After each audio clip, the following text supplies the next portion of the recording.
सरकारी जमिनीवर कब्जा केला, तिथे झोपड्यात थाटल्या, तिथे बांगलादेशी आणि रोहिंग्यांना आणून बसवलं. इथे प्रश्न संपत नाहीत. आता या बांगलादेशी आणि रोहिंग्यांच्या पोटापाण्याची सुद्धा व्यवस्था केली पाहिजे.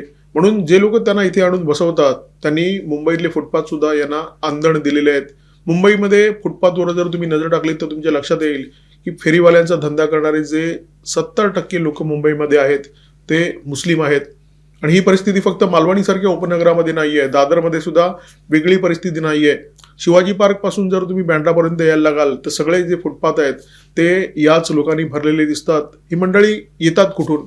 दादरमध्ये तर मुस्लिम नाही आहेत, माटुंग्यामध्ये नाही आहेत, माहीममध्ये काही भागात पूर्ण हिंदू वस्ती आहे. मग बँड्रापासून थेट दादरपर्यंत फक्त मुस्लिम फेरीवाले कसे काय दिसतात? दिवाळीच्या काळामध्ये दादर मार्केटमध्ये जवळजवळ 70 फटाक्यांचे स्टॉल लागले होते. हे सगळे स्टॉल अनधिकृत होते आणि सगळे स्टॉल लावणारे जे लोक होते ते मुसलमान होते. यांना इथे स्टॉल लावण्याची परवानगी कोण देतं? पालिकेचे अधिकारी, पोलीस अधिकारी, स्थानिक राजकीय नेते या सगळ्यांचा सहभाग असतो. कारण या 70 स्टॉलच्या मागे लाखो रुपयांची उलाढाल झाली आणि सगळ्यांनी भरपूर कमाई केली. त्या मुसलमान फटाके विक्रेत्यांची कमाई झाली आणि त्याच्यासोबत पोलीस, पालिका आणि राजकीय नेत्यांच्या पदाधिकाऱ्यांची सुद्धा.